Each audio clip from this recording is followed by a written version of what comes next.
teach Peter about Islamic culture, leading the audience to believe that he was a nice guy who was there to help enlighten the audience about culture. However, that all backfired when Mahmoud exposed his plan to blow up a bridge. He's the perfect man to help us blow up the Quahog Bridge. Though he was stopped, his goal was achieved when Peter unknowingly used a phone that was disguised as a remote. Evil Stewie was the product of Stewie trying to find his more devious side. When called out by Brian that he had gone soft over the series, Stewie made a machine to concentrate the more violent part of his personality. We're going to run a few tests on...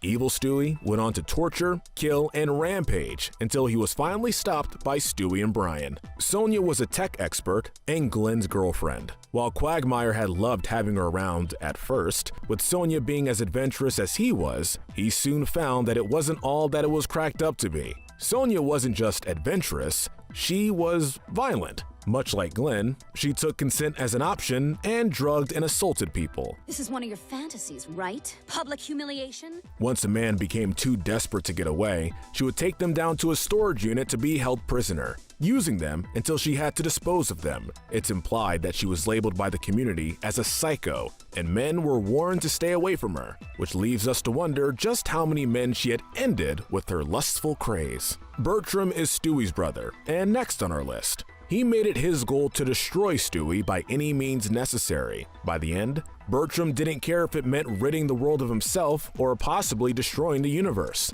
His narrow fixation made him unpredictable and cold, leaving the viewer to wonder what his next move would be. It takes a special kind of evil to want to annihilate someone to the point that you're willing to be taken down with them. Jeffrey is next on our list. And no, we don't mean Bruce's longtime boyfriend and eventual husband. The Jeffrey we're discussing is the man who dated Brenda, Glenn's sister. In a dark episode, Brenda comes to stay with Glenn when he's being released from the hospital after a near-death experience. The proximity leads the entire neighborhood realizing how abusive and cruel Jeff is. When he gets Brenda pregnant, Glenn decides enough is enough and joins his friends to take Jeff out. You're getting married? Yeah, but only 'cause she's pregnant. We're not saying that murder is the way to go, but it was rewarding to see Glenn protect his sister and rid the world of someone vile. For our bronze medal of evil, we have Herbert. Herbert was a character we've discussed before, but we feel that we need to mention him again for this ranking. Got a nice tip for you right